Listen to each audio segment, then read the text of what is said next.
have segmented into 4 target markets. 1, successful business women with grown children, or children in general. Entrepreneurs, young people who are interested in global issues, including Africa, and returned Peace Corps volunteers. We've chosen those targets based on people who come and volunteer for us, people who donate to us, the founders of the foundation and their friend group.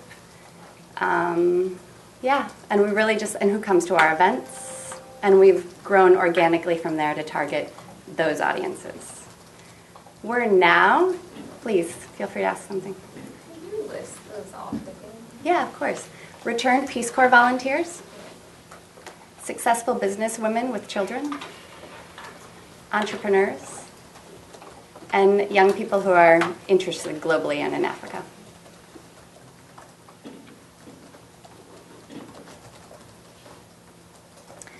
So now we're trying to figure out how do we position ourselves in a way that really meets those audiences. And we're building a website that really brings people in as individuals, like building our engagement network. And we're learning that it's really, really hard to build your own network. So we're looking at a lot of collaboration to bring in their audiences that meet these 4 targets to then bring them into our network. So we look at what are the right collaborations that really mix us. We sponsor some concerts, things like that, different events, mostly in Santa Cruz, and trying to build our network in Santa Cruz and build out from there.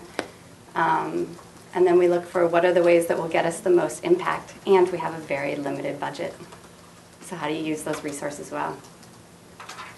We try to get people talking amongst those groups and amongst each other.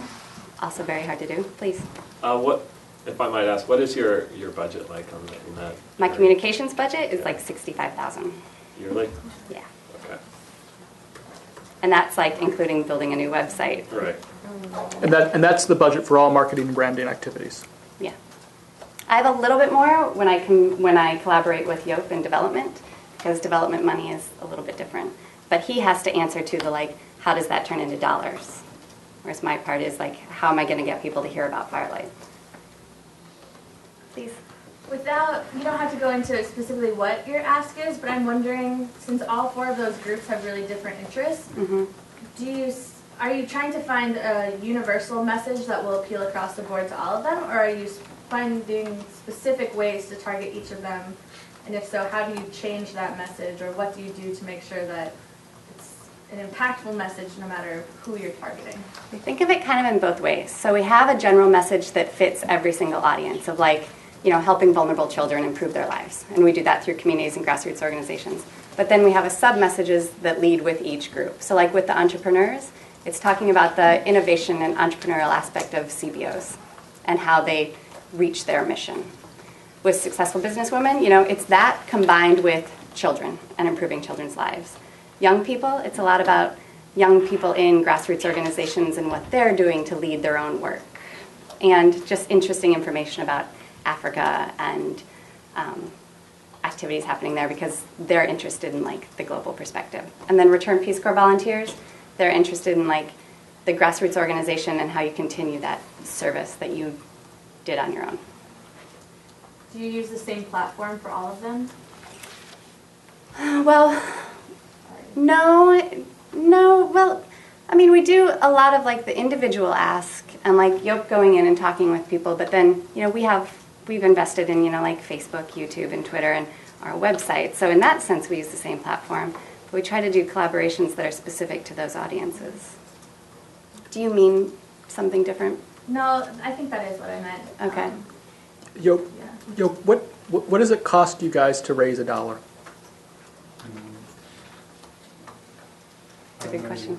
It depends on the segment. Give us a range. About that high net worth, I think we probably raise $2 for every dollar we put in. If you're talking about the grassroots, the small contributions, so far we're putting in more money than we're taking out. Right. Okay. There are real economies of scale there. Yeah. So what's the rationale around limiting yourself to Santa Cruz? Oh, we don't want to limit ourselves to Santa Cruz. We more thought let's get a handle here and build out from there. Okay. Why did you think that? Why did you think that? It's something that's occupied my brain ever since I first met you guys. So is your perception? Which is, certainly I understand the issue of budget and reach and scope and all of that stuff and how that. But you guys are so much about you. You're a global organization. You're trying to change things globally. Solidarity freaking plus, right? And then you market extremely locally. I'm exaggerating. I mean, but it's always been a question that I've had. But again, I understand the dynamics and the budgets and that I understand that. But Kent, the money that comes to us for foundations is coming from Europe. correct, right? I'm thinking of money the that comes from yeah. individuals, wealthier individuals, needs a face-to-face touch, and that's a limitation. But the Yeah. stuff that Robin is doing, trying to get the word out, has no boundaries in Santa Cruz County. And we're definitely trying to get it past Santa Cruz County for sure. I mean, one of the things is we were kind of quiet in Santa Cruz for a while, so we wanted to step that up. And then, of course, we want to build much further from there.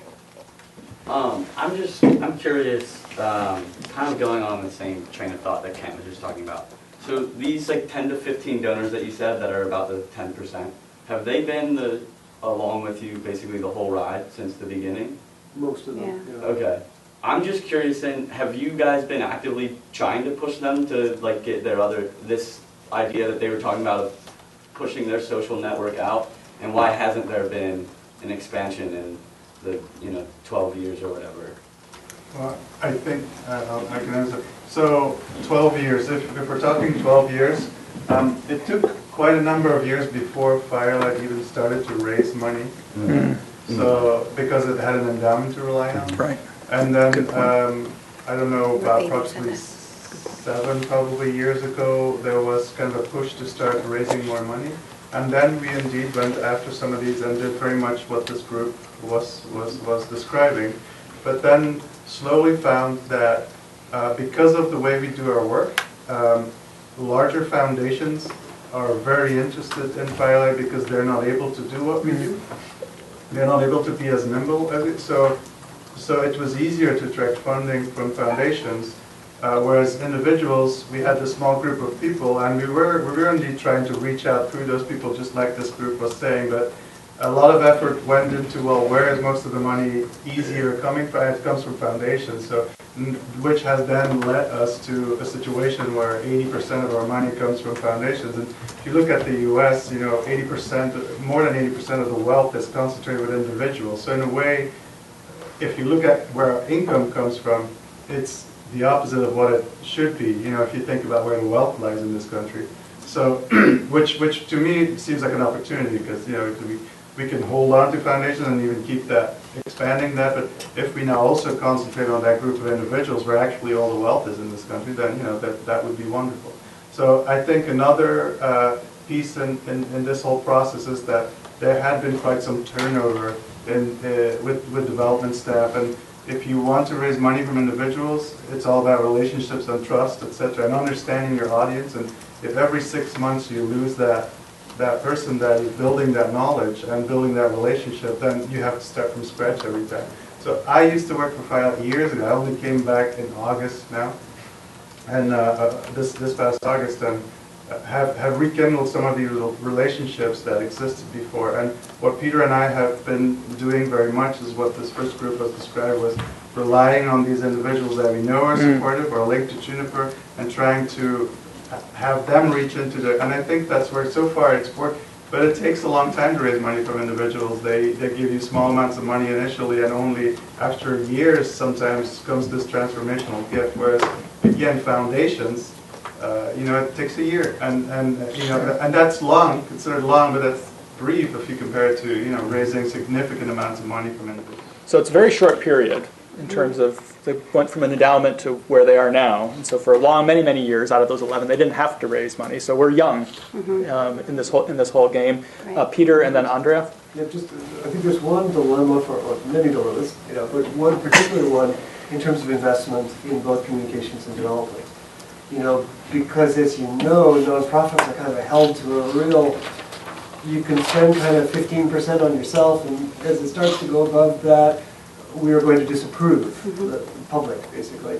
And yet, you know, some of these things really need resources to get launched. So there's a question for a board or for an executive director about what's the right amount of money to put into something like this. And clearly, if Robin had a couple of $100,000, she could do a lot more than she can do right now. But we would be taking that out of program, you know, unless, of course, Yoke raises the money. So this leads to all sorts of interesting dynamics amongst ourselves as people as well, how we square this. Yeah, exactly. So just to give you a really another example, and you can give one from Save the Children, I'm sure, in CARE, when I work with CARE, annual budgeting cycles in CARE, in the global CARE organization, talking a global organization that is $100 million a year. The budgeting cycle started with the fundraising ratio figure, which is to say that organization never wanted to go above, it cost more than 40 cents on the dollar to raise a dollar. And it started there, and everything else flowed in terms of budgeting from never getting above that ratio, because as soon as you got above that ratio, at that time it started harming your ratings for like Charity Navigator and things like that. And so these ratios are actually incredibly important in dealing with them. Andrea, question? I was just bringing up the timing issue as something that we briefly talked to Peter about. Just like, what is the priority here? Is it, because it sounds like there's already money coming in from foundations annually, so the target may now be how to get that long-term donations, because an idea was raised to target youth and kids, or not kids, sorry, like college students who are eventually going to make money, hopefully, to be able to donate. So, and just thinking about what, I'm just kind of wondering, like, is it now about long-term planning, or? It's about finding those individual donors so that I can do what our development director calls fill the pipeline, so that we can have as many people know about Firelight as possible, identify them as potential donors, bring them in to make them donors, even at small gifts, like $5 to $25, and start building this small network of donors that then can cultivate into major gifts. Okay. And again, a lot of the data out there in fundraising shows that over time, that's the strategy that works. Is you get people in the door, and then the longer you can retain them, the greater their donations grow over time. So this idea of retaining donors over the course of time is, for a lot of nonprofits, really something that fundraisers think about all the time. Which takes some serious tactics to like give them Yeah, projects that they takes a lot can of sink time their and teeth money. into, but can have a completion, but have them ongoing, connect to the foundation. Yeah. And that's one of the reasons why, if any of you or your parents get endless pieces of mail, is they're trying like crazy just to retain you on the books, because again, the data shows that if they can retain you, that money increases over time. So losing a donor is just anathema to some of these organizations. And to emphasize what you said, it's also much cheaper to retain than Yeah. to attract. Then to acquire. Right, exactly. All right, it's 11:50. Frederick, any last words? Yeah, basic marketing is your existing customers spend more and they're cheaper to retain than to get new ones. But I thought this was pretty amazing. You know, different viewpoints, very good ideas from different schemes. One of the things that just came to me as I was sitting there is we wrote up why people give donations, and I didn't really hear that in the message. You know, so I was looking at maybe make a difference, get the money directly to the people who use it, or, you know, so these things are why people give, and I didn't really hear that back. And that might be part of the message. You know, I'm not trying to shape your assignment or anything, but it might be worth thinking about.